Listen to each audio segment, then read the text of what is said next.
Joshua 9 is so filled with wisdom. Literally, like, wisdom to see, like, not everybody you meet is God sent, to what happens when you don't seek the counsel of God, to what happens when you swear, why you don't swear, pretty much, right? Like, it's so wild. Like, those three things are the first three things that jumped. But even also just like, it's so wild. So Joshua 9, this is the part where now they took over a new city, right? They're pretty much dwelling in a place for now, and they're pretty much lodging. And so they're waiting on the Lord and wanted to go next, and the next city to take over, so that way they can inhabit the promised land that they were told they were going to inhabit, right? And so, like, all these other enemies that are dwelling, that are not supposed to dwell, like, the Lord even told them, like, these will be the people I would drive out, right? So they hear about it, right? The enemies, they hear about it. And they're out here gathering among themselves now. They're like, yo, we got to work together, because these guys are wiping cities, kingdoms, like, what? Like, without an issue. We got to come together and go against Joshua. And so that's what they're doing early in chapter 9. And as you continue to read, like,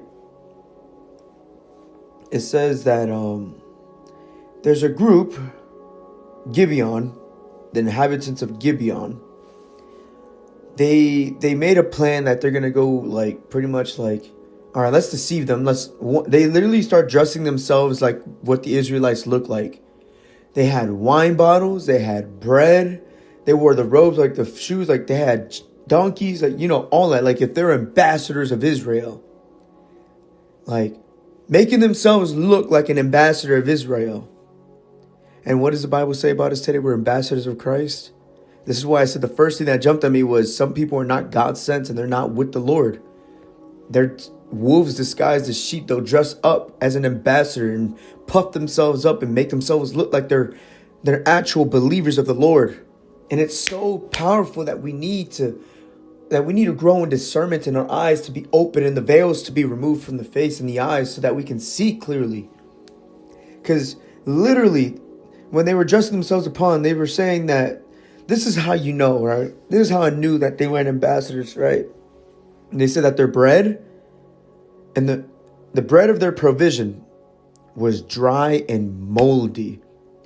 Whenever you read all about the bread that God gave them and the food and the provision that comes, it's always in full. It's never old. It's perfect. It's the perfect gift that James says that comes from heaven, that comes from the Father. Like, it's perfect. It's not old. It's not used. It's like, and it won't run rotty on them. Like, it will not.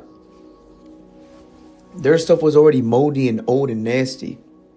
And so they go into Joshua and they find him, and they're like, we're trying to, what does he say?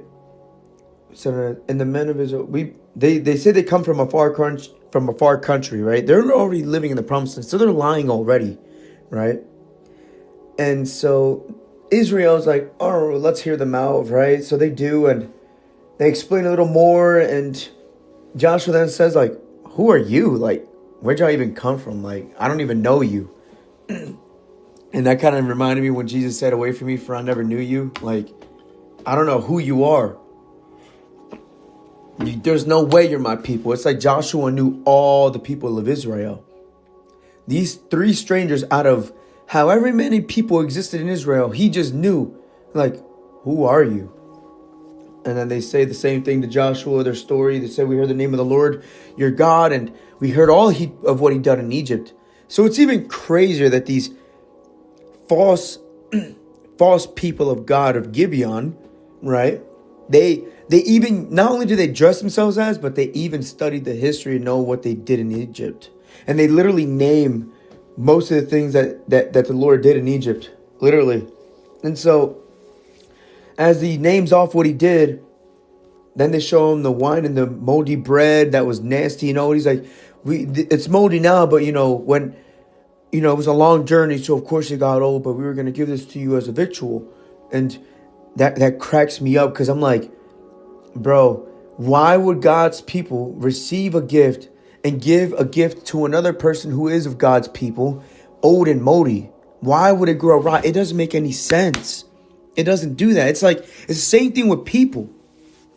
Why would God send you somebody in your life where out of nowhere, right, they become old, moldy, and dry, rotted, dead inside out of nowhere? Why would that make sense?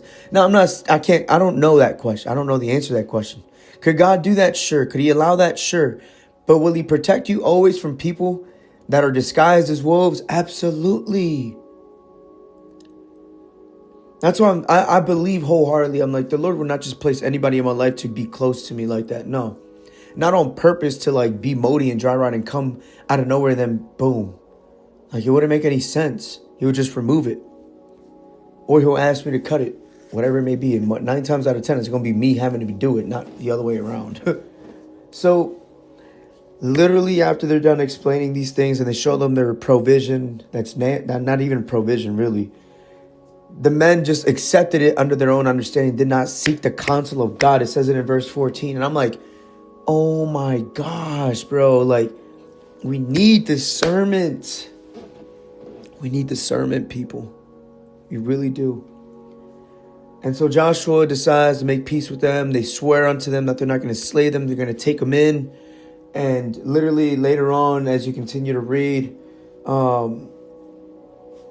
they literally find out that they actually were living in this promised land already. And Joshua discerns it. And he's like, why have you, what does he say? I think,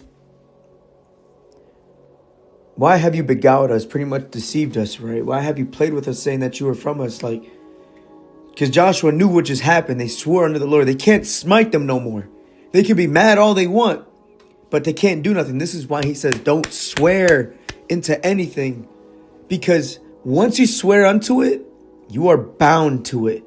It's like my oath of enlistment to the United States military. Like, I am bound to follow everything that they put out. Like a good soldier, like, I cannot deny unless the lawful order is illegal. That's the only way that I'll ever be safe. And or if it puts my people or me in harm's way.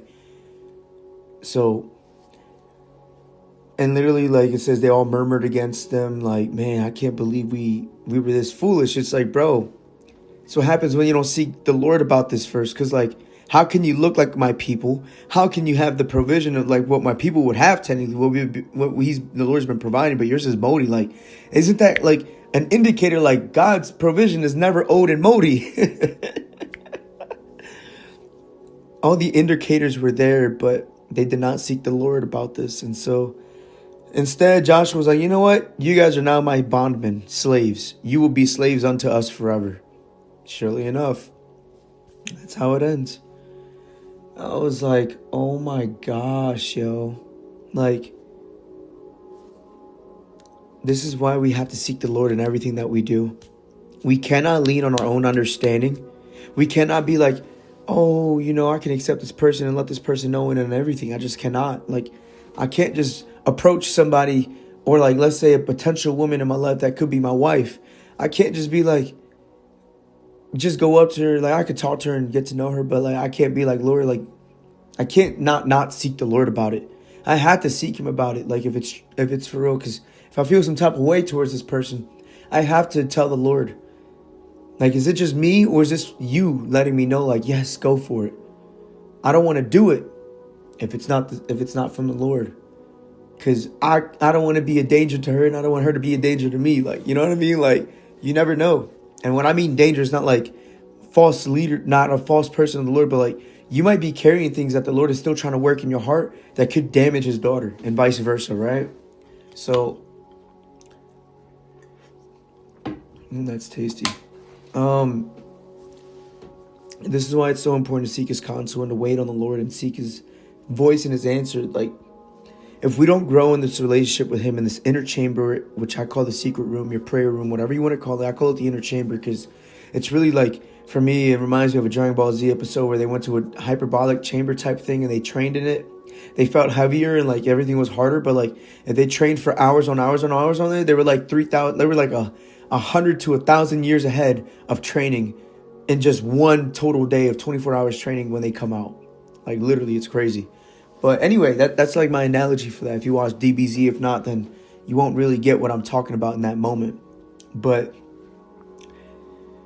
growing in that relationship with the Holy Spirit and being led by the Spirit and just sowing from the Spirit always, and not leaning on your flesh at first because it seems good to you. It feels good to you. The thoughts sound good to you. Like, no, like you have to seek the Lord. You have to, with everything and anybody. It's not just about people too, but it even can go towards your career. That company might be great and all, but like realistically, God might not be like, no, that ain't it, because something bad's going to happen here in about 5 years. And you're going to be jobless, or I don't know, something's going to crash on you, right? I don't know, right? Everything. This is like, it's so crazy to think, like, it reminds me of a lot of my moments in my life, like last year, like early last year, like maybe up to spring. Yeah, up to spring as well. And then, of course, like summer of 2024 up to like the end of that year. So yeah, from summer 2024 to spring 2025, pretty much a dang near a year. And I was this person. I was my own understanding, leaning on me, and it felt good. I sounded good. I thought, everything, right? And I was so foolish because realistically speaking, it actually did a lot more harm and wasted a lot of things. And I believe in the Lord will restore that year for me in my life, because the word of my life is restoration this year, and I believe it, and the days to come. So yeah, that's it though. Just remember, read Joshua 9 if you want to know more about that, and let the Holy Spirit guide you in these findings, because it was deep, filled with so much wisdom.